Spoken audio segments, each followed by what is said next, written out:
culto da manhã, nós estamos fazendo uma exposição dos cânticos de Natal. São 4 cânticos apresentados por Lucas, que vão anunciar, ou que vão exaltar o nascimento de Jesus. Então são 4 cânticos, como eu disse. Nós tratamos o primeiro cântico na semana passada, que era o cântico de Maria, que é chamado de Magnificar. E hoje nós vamos tratar o segundo desses cânticos, que é chamado de Benedictus, que é o cântico de Zacarias. Zacarias, para aqueles que não se lembram, é o pai de João o Batista. Ele tem uma experiência muito bela e muito interessante no nascimento do seu filho, que no momento de incredulidade ele duvida sobre a gravidez da sua esposa e sobre o próprio nascimento do seu filho, e ele fica mudo por conta disso. E passam-se todos os meses ali da gravidez, e assim que João Batista nasce, perguntam ao pai qual seria o nome do filho, e ele diz que o nome dele seria João. E as pessoas o questionam, dizendo: olha, não tem ninguém na sua família com esse nome. E aí então ele repete isso, escrevendo, é claro, ele estava mudo.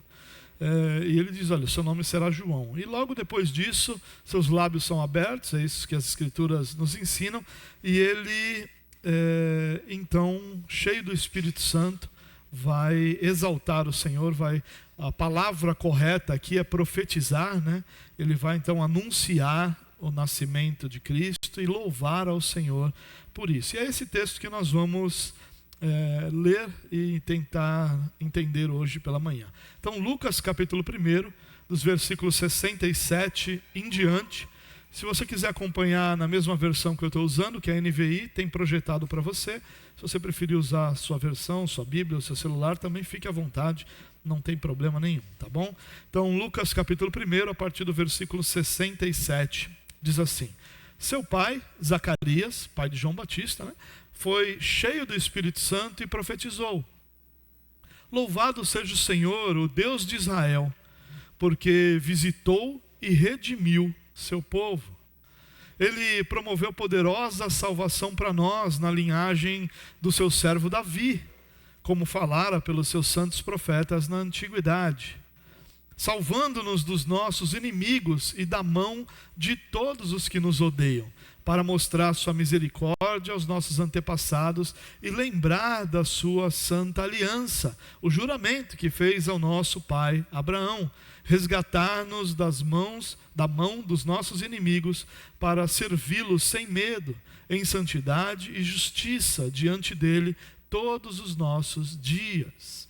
E você, menino, será chamado profeta do Altíssimo, pois irá adiante do Senhor para lhe preparar o caminho, para dar ao seu povo conhecimento da salvação mediante o perdão dos seus pecados, por causa das ternas misericórdias de nosso Deus, pelas quais do alto nos visitará o sol nascente, para brilhar sobre aqueles que estão vivendo nas trevas e na sombra da morte, e guiar nossos pés no caminho da paz. Bom, como eu disse, esse cântico ele é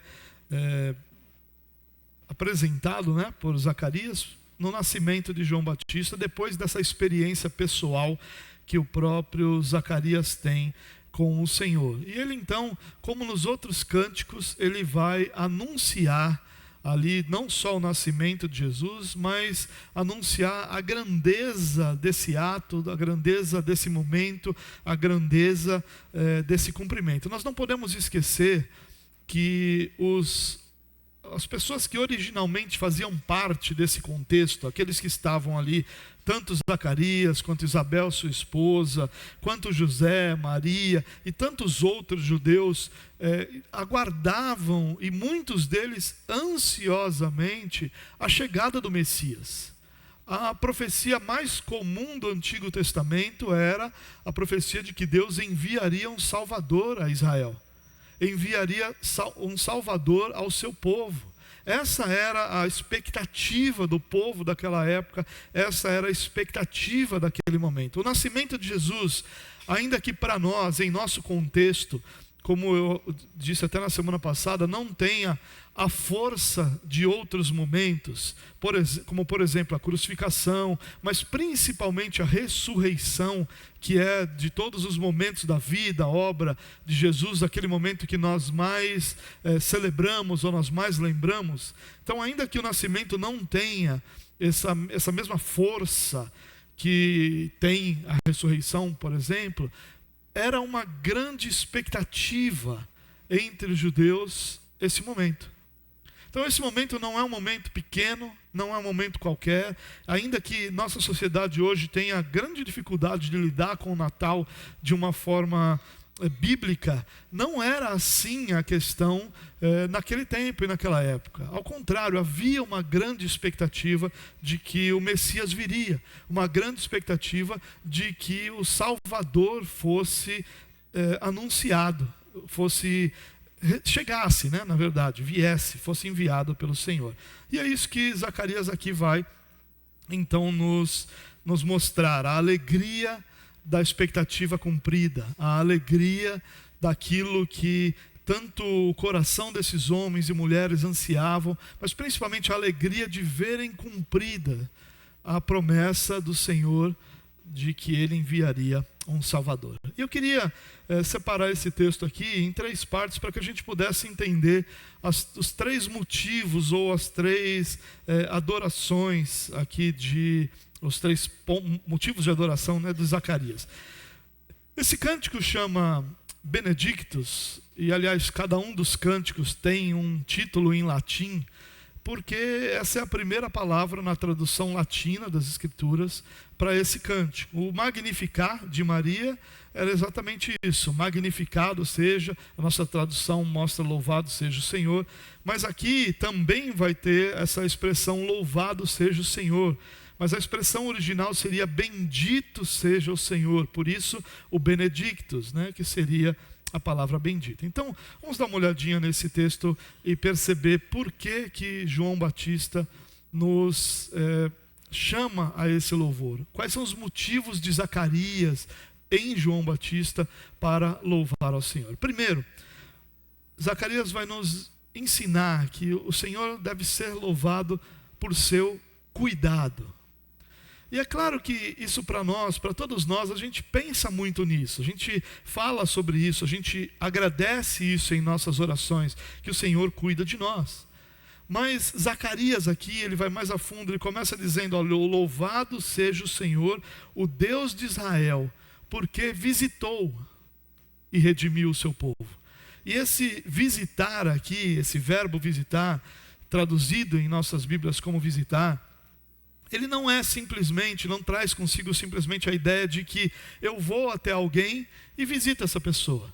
Eu vou até alguém e estou junto com essa pessoa. Não, é muito mais do que isso. É a ideia de que, preocupado com essa pessoa, atento à necessidade dessa pessoa, eu vou a ela para lidar com essa necessidade. Então, quando Zacarias diz que Deus visitou o seu povo, ele está dizendo que Deus estava atento à necessidade do seu povo, de um Salvador, de que seus caminhos fossem endireitados, de que o próprio Deus cuidasse desse povo. Então Deus vai em busca desse povo para dele cuidar. E é esse o primeiro motivo de louvor de Zacarias. Deus vai em direção às necessidades do seu povo para cuidar do seu povo. É claro que a grande necessidade, e eu disse isso no início, a grande expectativa aqui era pelo Salvador, era pelo Messias de Israel, era aquele que viria para estabelecer o seu reino e colocar todas as coisas em seus devidos lugares. A expectativa dos judeus dessa época era que o Messias viesse para trazer paz, não só ao coração, mas à história do povo de Deus. E é isso que Zacarias está dizendo aqui, olha, louvado seja Deus, porque Deus atentou à necessidade do seu povo e veio em direção a essa necessidade, e veio não só atender, mas lidar com essa necessidade de uma forma plena e de uma forma completa. Depois ele vai desenvolver, ele diz assim, olha, ele promoveu poderosa salvação para nós, na linhagem do seu servo Davi. Aqui mais uma vez ele vai falar do cuidado, ele diz, olha, a salvação que Deus proveu não foi um evento que aconteceu sem nenhum outro tipo de ação de Deus. Não, ao longo de toda a história nós podemos ver o cuidado de Deus para com seu povo. E ele vai mencionar isso lembrando que essa salvação que Deus proveu vem da linhagem de Davi. Então desde Davi, e claro que depois ele vai nos ensinar que desde muito antes disso, desde que Abraão é chamado, Deus está gerando um povo para si, para que nesse povo ele pudesse enviar o Messias e trazer grande salvação ao seu povo. E aqui, irmãos, é uma lição muito bela, uma aplicação muito bela para nós. O nosso coração, ao lembrar do Natal, ao lidar com o Natal, ao pensar no Natal, o nosso coração pode descansar na certeza de que o Senhor cuida do seu povo, de que o Senhor olha para as necessidades do seu povo e que o Senhor supre as necessidades do seu povo. E aqui nós não estamos falando de necessidades financeiras ou materiais apenas, porque a necessidade suprida aqui não era essa. A necessidade suprida aqui era uma necessidade espiritual. E nós podemos olhar que Deus então percebe toda a nossa necessidade e lida com toda a nossa necessidade. E por isso nosso coração pode descansar. O Natal é, antes de tudo, uma lembrança de que Deus sempre atentou à necessidade do seu povo. É uma lembrança de que Deus nunca deixou o seu povo desamparado. Por isso o seu povo pode ter o coração em paz, pode caminhar em paz apesar das lutas e tribulações que nos cercam. Nós podemos seguir adiante confiando no Senhor, que sempre cuidou e continuará cuidando de cada um de nós. E quando nós olhamos, e é interessante que grande parte das orações dos judeus, em especial as orações feitas no Novo Testamento, elas são repletas de lembranças do Antigo Testamento. Quando nós falamos sobre o Cântico de Maria, uma das coisas que eu disse é que, diferente de muitos cânticos que nós temos, e não era uma comparação, era só um destaque, né? Porque não tem o certo e errado aqui, nós não temos no Cântico de Maria nenhuma licença poética. Nós não temos também no Cântico de Zacarias nenhuma licença poética, nenhuma distorção, nenhuma mudança ali do que é dito para que fique mais belo, para que fique mais sonoro, para que fique mais agradável. Nós não temos isso. Nós temos sim uma lembrança das promessas do Antigo Testamento, uma lembrança dos feitos de Deus no Antigo Testamento, uma lembrança dos atributos de Deus anunciados no Antigo Testamento. Pura, clara e simples. E é isso que João Batista vai dizer. Ele até menciona isso, ele diz, olha, ele fez isso como falara pelos seus santos profetas na antiguidade. E ele vai lembrando, ele vai falar das promessas que ele fez aos antepassados, da aliança que ele fez a Abraão. Então, perceba isso, irmãos, o cuidado de Deus é demonstrado aqui por Zacarias, olhando para trás. Não é sentindo o hoje. Porque muitas vezes, irmãos, quando nós olhamos para o nosso momento atual, nós nem sempre temos elementos para que pensemos que está tudo bem ou para que estejamos com o coração tranquilo. Não, em muitos dos momentos da nossa vida nós estamos passando por grandes e severas tribulações, por momentos de angústia, de dor, de tribulação. Nós estamos passando por momentos assim, muitas vezes ruins, e nós nem sempre conseguimos estar tranquilos. Mas o que Zacarias nos ensina? Que para que o nosso coração esteja em paz, nós precisamos olhar para trás. Nós precisamos olhar para o que Deus já fez. Nós precisamos olhar para todo o cuidado que Deus já teve com o seu povo. Para olhar para todo o cuidado que Deus sempre despendeu ao seu povo, sem que o seu povo, num único momento da sua vida, ficasse desamparado. Ao contrário disso, irmãos, Deus sempre cuidou do seu povo. E por isso nosso coração pode descansar, porque Deus continuará cuidando do seu povo. Quando você for celebrar o Natal em família esse ano, ou quando você lembrar do Natal, seja no seu local de trabalho, seja entre os seus familiares, ou sozinho de repente pensando sobre o Natal, ao invés de você gastar o seu tempo pensando sobre deveríamos ou não celebrar o Natal, ou é correto ou não celebrarmos o Natal, ou deveríamos ter ou não esse ou aquele momento no Natal, lembre-se do seguinte: o Natal é uma oportunidade para que nós possamos olhar para trás e termos nosso coração acalmado, porque você nunca caminhou desamparado. Você nunca caminhou sozinho. Deus sempre cuidou do seu povo e Deus sempre cuidou de você. Essa é a lembrança. Então, louvado seja o Senhor por seu cuidado, porque Ele redimiu o seu povo, porque Ele visitou o seu povo. E é interessante que quando ele vai falar lá de João Batista, ele diz: e você, menino, será chamado profeta do Altíssimo, pois irá diante do Senhor para lhe preparar o caminho. Mais uma vez ele fala do cuidado de Deus.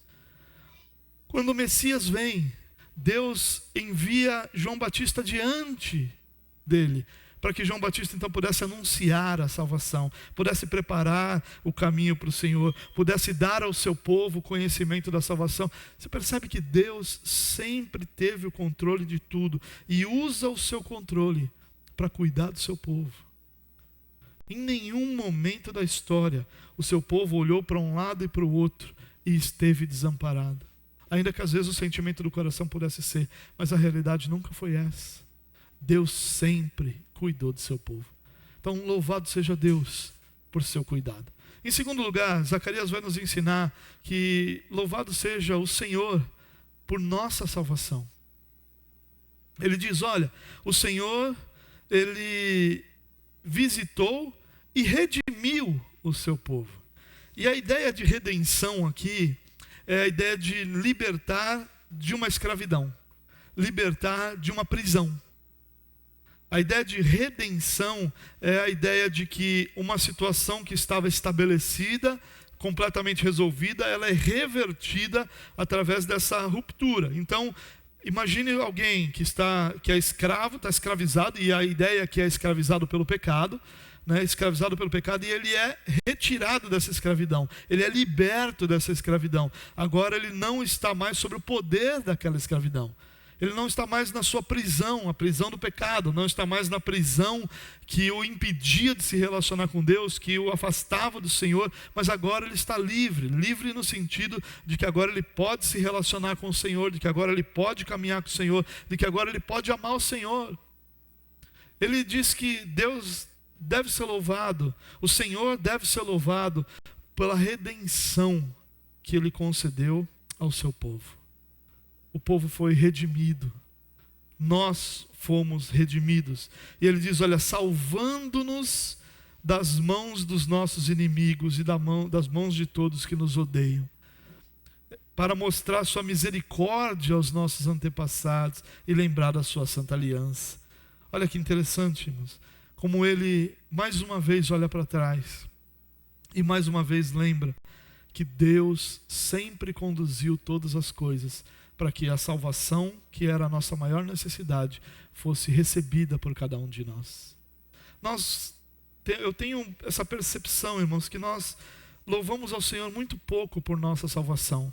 Nós temos uma tendência, e talvez você possa ter essa percepção você mesmo. Quantos foram os testemunhos que você já ouviu sobre salvação? Quando nós ouvimos um testemunho sobre salvação, esse testemunho normalmente ele vem de uma mãe ou de um pai que orou pelo seu filho. Usualmente é isso.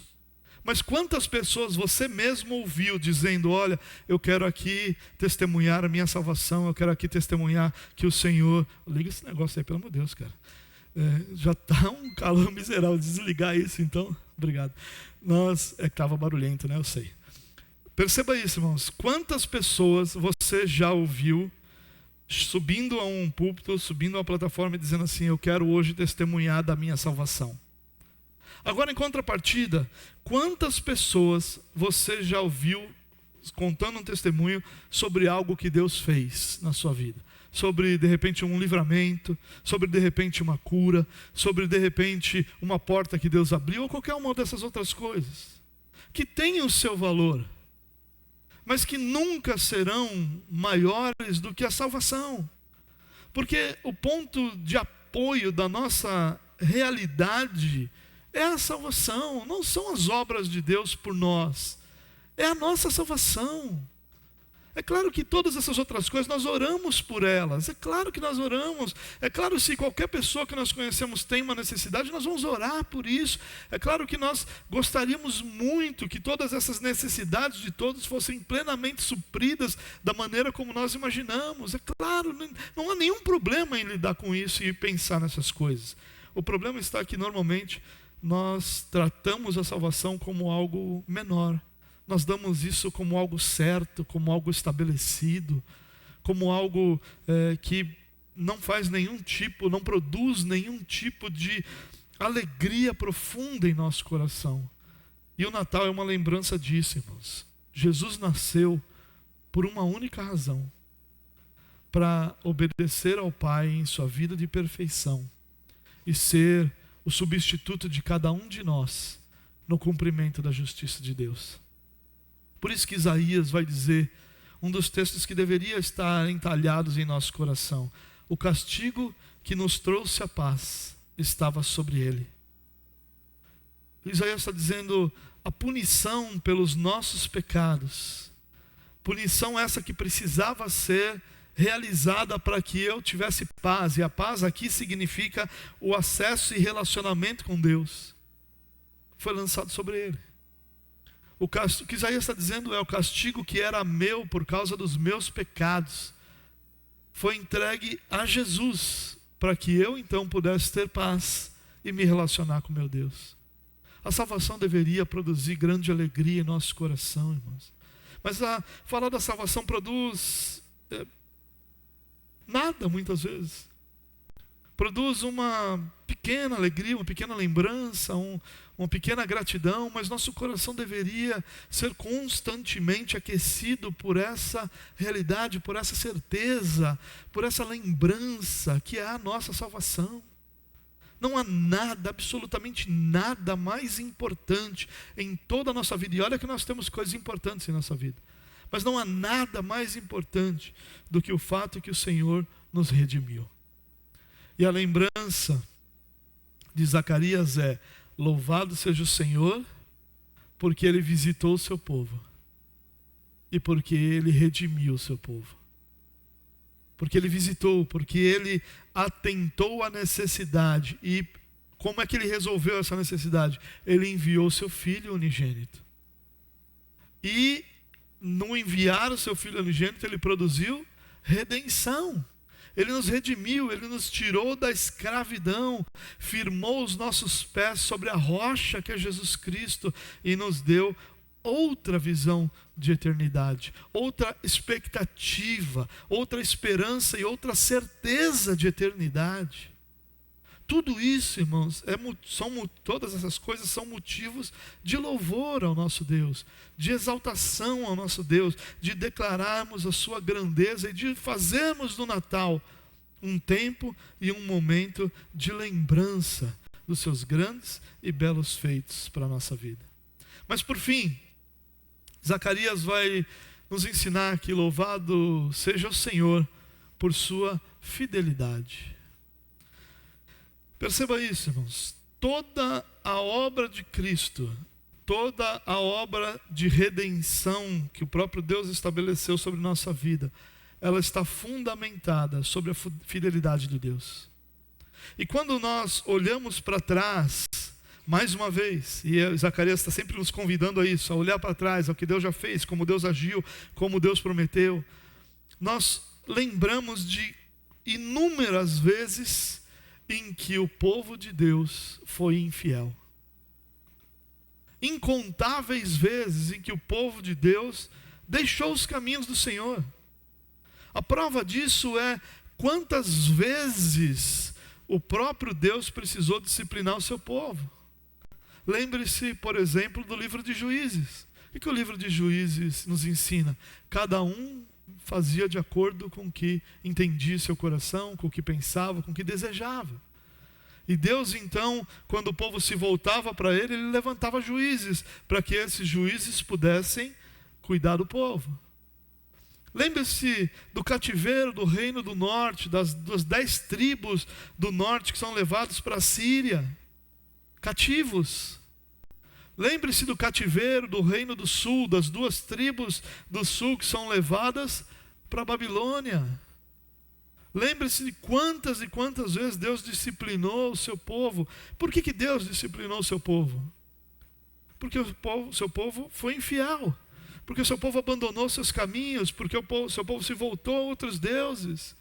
Mas em todos esses momentos, Deus permaneceu fiel à sua aliança. E ele vai lembrar aqui da aliança que ele fez com Abraão, o juramento que fez ao nosso pai Abraão. E Deus então permanece fiel a essa promessa de redenção ao povo que ele mesmo formaria. E esse povo, inicialmente o povo judeu, um povo étnico, vai ser cuidado, sustentado pelo Senhor, mesmo em meio à sua grande infidelidade. Até que então a plenitude do tempo chegasse, Cristo viesse. E a partir daí, o povo de Deus já não é mais um povo étnico, mas um povo espiritual. Sim, herdeiros de Abraão, sim, descendência de Abraão, mas não uma descendência física, étnica, mas uma descendência espiritual. E Paulo vai dizer isso, aqueles que são filhos de Abraão pela fé. E esse povo é chamado de igreja. Mas a igreja também não é nenhum exemplo de fidelidade. Não é nenhum modelo de fidelidade. A história mostra isso. A história mostra quantas e quantas, incontáveis vezes, a igreja se afastou do Senhor. A igreja abandonou a verdade do Senhor, a Bíblia. Nós tivemos, e a nossa igreja, ela é herdeira dessa tradição. Nós tivemos há pouco mais de 500 anos o que é chamado de Reforma Protestante, que foi um desejo, uma busca, uma ânsia de retornar às Escrituras. Por que se precisou isso? Porque qual foi a necessidade de uma reforma? A necessidade de reforma é que a igreja tinha se afastado das Escrituras. E essa não foi a única vez, é que esse movimento produziu frutos, raízes mais profundas. Igrejas que são herdeiras dessa tradição. Mas ao longo de toda a história, incontáveis movimentos de retorno às Escrituras, de retorno à fé, de retorno ao Senhor, são conhecidos. Quando nós olhamos para a história dos avivamentos, irmãos, todos os avivamentos começam com um retorno à oração, com uma percepção de uma pessoa, de um grupo, de uma igreja, de que eles não estavam orando como deveriam, de que eles tinham deixado a oração estavam tratando a oração como algo menor do que deveria ser. E então eles buscam esse retorno à oração, e todos os avivamentos começam com isso, com o retorno à oração, e claro, consequentemente ao retorno à oração, há um retorno às Escrituras. E esse retorno à oração e retorno às Escrituras são o ponto de partida de todos os avivamentos. Não é unção, não é capacidade pessoal, não é poder de alguém, não é alguém que iniciou o movimento, não. Foi uma igreja, um povo, um grupo, às vezes poucas pessoas, mas que voltaram à oração e voltaram às Escrituras. E isso fez com que Deus, novamente, trouxesse aquele povo, aquele grupo, aquela igreja, um avivamento. Irmãos, nós não podemos nos esquecer que é a fidelidade de Deus que nos permite olhar para frente. Se nós olharmos para nós mesmos, irmãos, e se eu olhar para mim mesmo e conseguir olhar para frente e dizer, não, eu estou olhando para mim mesmo, eu sei que eu vou chegar lá. Das duas, uma. Ou eu estou sendo tolo de não conseguir compreender minha real necessidade, ou então eu estou sendo absolutamente orgulhoso em achar que eu tenho capacidade de obedecer plenamente. Não. O Natal é uma lembrança de que sozinhos nós não conseguiríamos. Por isso Jesus veio. É uma lembrança de que se Deus tivesse nos deixado a nossa própria sorte, nenhum de nós teria encontrado salvação, nenhum de nós teria encontrado o Senhor. Por isso Jesus veio. O Natal é essa lembrança de que nós precisamos do Senhor e que nós podemos contar com o Senhor por causa da sua fidelidade. É a fidelidade do Senhor de ter realizado conosco uma aliança, com o seu povo uma aliança essa cujos termos são sustentados pelo próprio Senhor e não por nossa capacidade ou por nossa obediência, que nos faz ter a esperança e a certeza de que o Senhor nos conduzirá até o fim. Queridos, que nesse Natal você possa lembrar, se você na sua casa fizer qualquer tipo de festividade, seja uma árvore enfeitada, seja uma cruz enfeitada, sejam luzinhas de Natal, seja uma roupa que você faça, seja um jantar que você faça com sua família, seja o que for, que nesse momento, irmãos, você possa se lembrar de que tudo ali está acontecendo, mas que tudo ali deve nos lembrar, nos levar para essa compreensão tão maravilhosa, que não é por nós, é pelo Senhor. É o Senhor, é a fidelidade do Senhor que tem nos levado adiante, que tem nos dado graça para continuarmos seguindo. E essa lembrança, irmãos, deve produzir em nosso coração essa expressão de Zacarias: louvado seja o Senhor. Benedictus, ou bendito seja o Senhor. Porque é o Senhor, e somente o Senhor, é sua fidelidade, e somente sua fidelidade, que mantém a aliança ativa. Eu tenho dito muito isso, irmãos. Nenhum de nós, em hipótese alguma, seria capaz de obedecer plenamente. Caso contrário, o próprio Cristo não precisaria ter vindo. Mas Ele veio para nos lembrar. Ele veio para nos lembrar que é a fidelidade do Senhor, é a aliança que Deus fez conosco, que Deus está cumprindo. Mesmo nos nossos dias de maior fraqueza espiritual, é a fidelidade do Senhor. Mas nos nossos dias de maior fidelidade espiritual, aqueles dias em que nosso coração está cheio de alegria, de amor pelo Senhor, e nossa força toda motivada para obedecer ao Senhor, nesses dias também é a fidelidade do Senhor que nos sustenta. E somente o Senhor é que nos sustenta em todos os dias da nossa vida. Lembre-se disso, irmãos. Louvado seja o Senhor por seu cuidado sobre nós e sobre a nossa vida.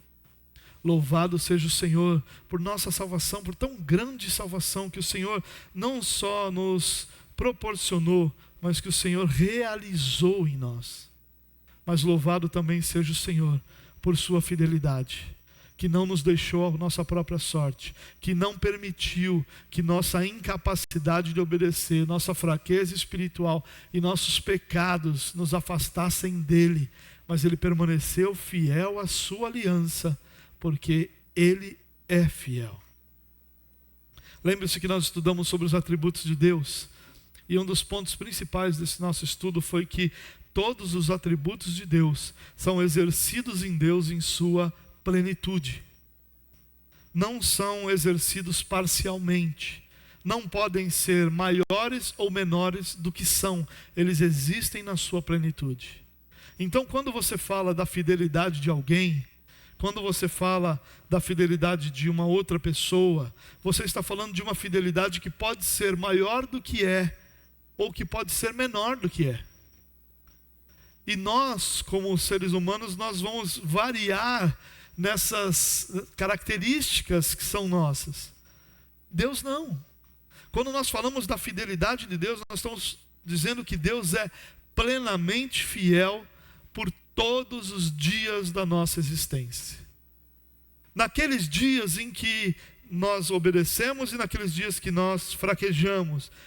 Em ambos os dias, Deus é plenamente fiel. A fidelidade de Deus não é responsiva às nossas atitudes, porque a fidelidade de Deus não é dependente. Lembra que Deus, da seidade de Deus, Deus não depende de absolutamente nada, absolutamente ninguém para ser quem Ele é suficiente em si mesmo. E por conta disso, a fidelidade de Deus não depende de nós. Não depende de nós o amarmos, não depende de nós o obedecermos, não depende de nós acertarmos, nem depende de nós errarmos. A fidelidade de Deus é sustentada por Deus e por Deus somente. É claro que toda a nossa obediência glorifica o Senhor. É claro que toda a nossa obediência molda e edifica a nossa própria vida. É claro que toda a nossa obediência produz bondade ao nosso redor e produz bênção ao nosso redor. É claro, não há nenhuma dúvida sobre isso. Não é uma mensagem de tanto faz o que você faça. Não é isso. Mas é uma mensagem te lembrando que a fidelidade de Deus é sustentada por Deus somente. O cuidado de Deus é sustentado por Deus somente. A salvação que nós temos é sustentada por Deus somente. Não cabe a nós, não vem de nós. O Natal é essa lembrança.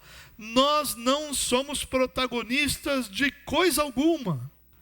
Deus é aquele que é o Senhor da salvação. Ele, antes da fundação do mundo, a planejou, em Cristo a concretizou e na ação do Espírito Santo a aplicou em todos nós. Louvado seja o Senhor.